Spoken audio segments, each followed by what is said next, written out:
네, 안녕하세요. 국제유학원입니다. 날씨가 많이 더워졌는데요. 어제는 또 폭염주의보까지 나오면서 굉장히 또 더운 한 해가 되지 않을까 싶습니다. 지금 지구가 전체가 팔팔 끓고 있죠.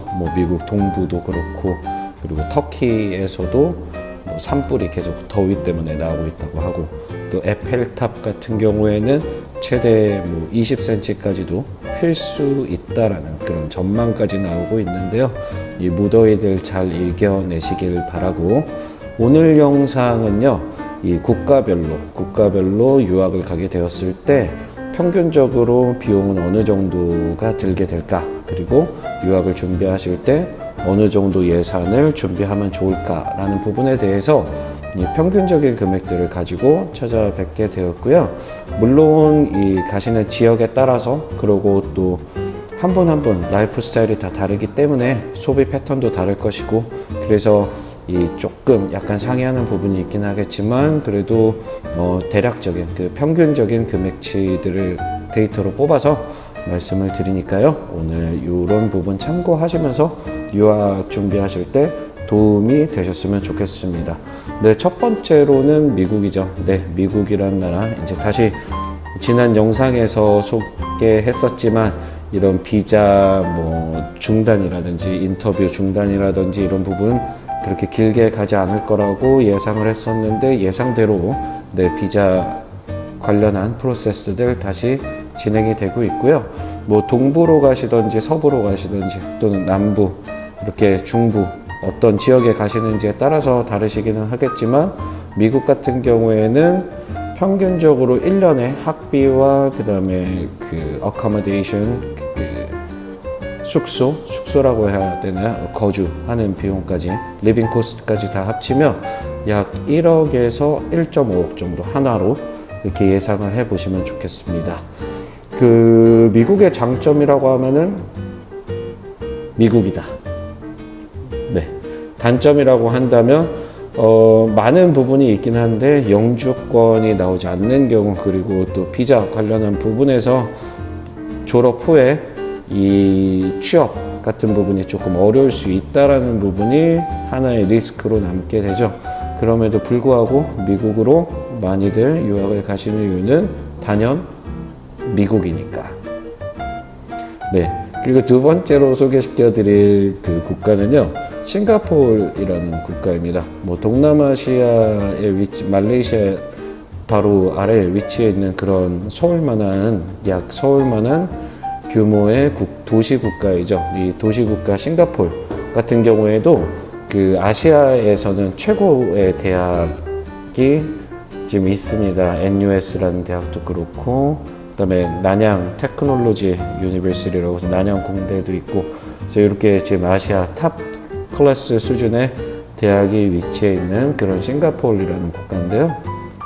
싱가포르 같은 경우에는 이제 거주 비용도 그렇고, 그 다음에 생활비, 리빙 코스트, 그 다음에 학비 같은 것까지 다 합치면 1년에 약 한 6천만 원 정도 생각해 보시면 좋을 것 같습니다.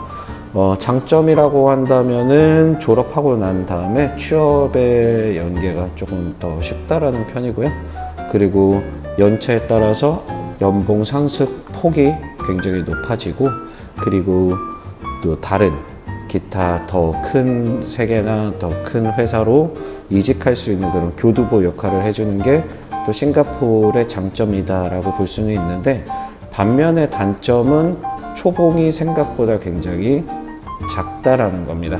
초봉이 굉장히 작다라는 게 우리의 그 만족하지 못할 수준으로 생각이 드실 수 있을 정도로 최봉은 짜지만, 그 시간을 좀 견뎌내면, 그러면은 또 근데 아무리 초봉이 낮다고 하더라도 또 회사마다 여기는 또 보너스를 꼭 다 줘야 하거든요.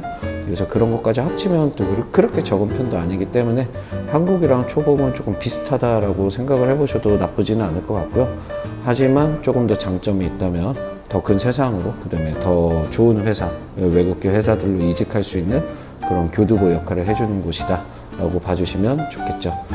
다음은 필리핀인데요. 필리핀 같은 경우에는 조기 유학으로 많이 가시는 편이죠. 조기 유학, 초등학생, 중학생, 고등학생들 어학연수도 그렇고, 아니면 실제로 또 학교 많이 다니는 편이기도 한데요. 필리핀 같은 경우에는 일단 그 1년에 보통 이 유학 생활과 그다음에 생활비 그리고 학비 이런 것들을 다 합쳐봤을 때 약 하나로 3,500만 원 정도 생각해 보시면 좋을 것 같습니다. 필리핀이라는 국가는 생각보다 물가가 저렴해서 좀 더 싸지 않을까라는 생각이 드실 수도 있는데요. 학비 같은 측면에서는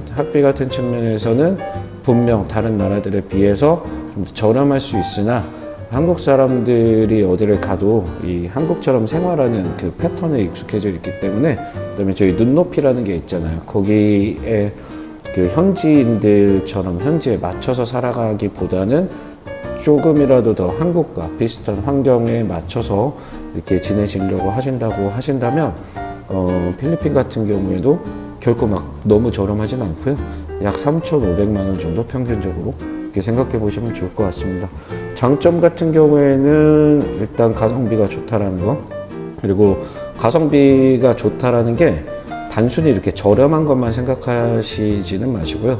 필리핀이라는 나라는 아시아에서 그래도 제가 그 영어를 가장 잘하는 나라 중에 하나로 생각을 합니다. 필리핀 그리고 싱가포르 이 두 개 국가가 아시아에서는 영어 제일 잘하는 국가라고 생각을 하는데, 그만큼 이렇게 조금 상대적으로 어떤 나라를 가는 비용을 놓고 봤었을 때 필리핀이라는 나라에서 다른 데보다 조금 더 훨씬 저렴하고 그리고 훨씬 삶의 질은 높으면서도 영어를 좀 제대로 배워올 수 있다라는 그런 장점이 있겠으나, 단점은 이 안전에 대한 부분이 있죠. 그리고 글쎄요, 필리핀이라는 국가에서 언어적인 장점은 분명히 확실하지만 대학까지 고려해보고 대학 졸업까지 필리핀에서 한다라는 거를 생각해 봤을 때는 이렇게 크게 이렇게 메리트가 있는 그런 곳은 아닌 것 같아서, 필리핀은 사실 중고등학생, 고등학교 졸업할 때까지 이렇게 영어 배우는 그런 또 대학을 더 좋은 나라로 가게 되는 그런 교두보 역할을 하는 식으로 준비를 해보시면 좋을 것 같습니다. 네 번째로는 이제 스위스라는 국가인데요. 1년에 약 한 8천만 원 정도 생각을 하시면 되겠습니다.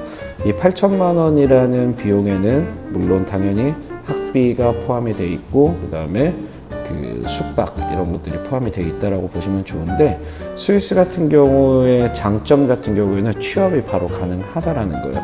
그리고 이 학교 시스템 같은 경우를 보게 되면 이렇게 공부를 하는 동안에 1년이라는 기간은 꼭 필수로 인턴 생활을 해야 되는데, 그럼 실제로 인턴 생활을 하면서 실제로 이제 유로를 번다든지 그 유럽 국가 내에서 인턴을 구하게 되신다면 또 스위스 안에서 또 인턴을 구하실 수도 있고, 그런 식으로 이렇게 돈을 오히려 좀 벌면서 이렇게 공부할 수 있다는 그런 장점이 있고요.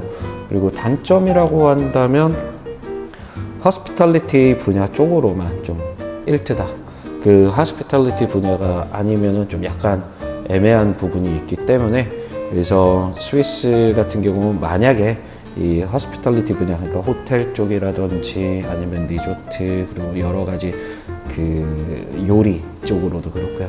이런 쪽으로 커리어를 생각하고 계신 분들에게는 최고의 그 장소가 되지 않을까 싶습니다. 이 유럽에서 1년 동안 8천만 원으로 공부를 하고 그리고 또 숙박 생활까지 다 된다라는 게 하나의 좀 장점이 될 수 있겠다라고 봐주시면 좋을 것 같고요. 마지막으로 소개시켜 드릴 국가는 독일입니다. 독일 같은 경우에는 1년에 약 2,500에서 3천만 원 정도 생각하시면 좋을 것 같습니다. 미국이나 싱가포르 그리고 스위스에 비하면 심지어 약간 아까 소개시켜드린 필리핀에 약 한 3,500만 원 정도 든다라는, 그 필리핀보다도 독일이 더 저렴하다고 그럴 수가 있나? 라는 생각이 드실 수 있겠는데, 독일 같은 경우에는 지금 외국인들에게도 대학 학비가 면제가 되는 무료 대학들이 굉장히 많죠. 그래서 그런 곳들, 그다음에 그런 대학들에서 내가 하고자 하는 그런 전공들을 잘 찾아보셔가지고 들어가시게 되신다면 학비 걱정 없이 그냥 리빙 코스트만 생각하시면서 가보시면은 약 2,500에서 3천만 원 정도 소요된다라고 봐주시면 좋겠죠. 여기 장점이라면은 단연 그 학비가 없다라는 거, 그 학비가 들어가지 않다라는 게 굉장히 큰 메리트이자 장점이 되겠고요.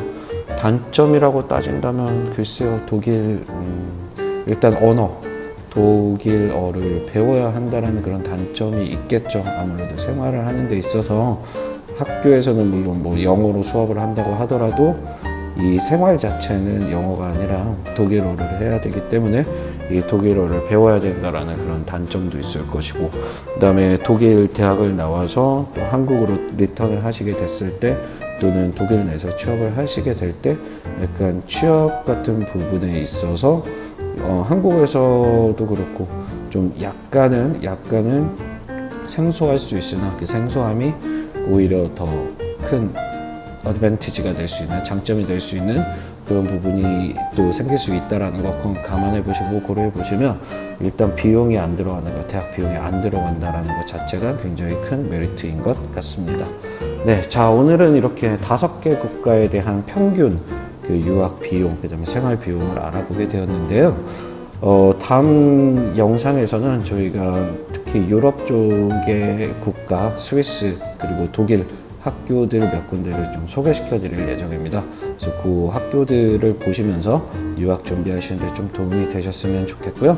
다음에 또 좋은 영상으로 찾아뵙기 전에 다들 이 더워지는 날씨에 컨디션, 건강 관리들 조심하시기 바라고 다음 영상에서 또 찾아뵙도록 하겠습니다.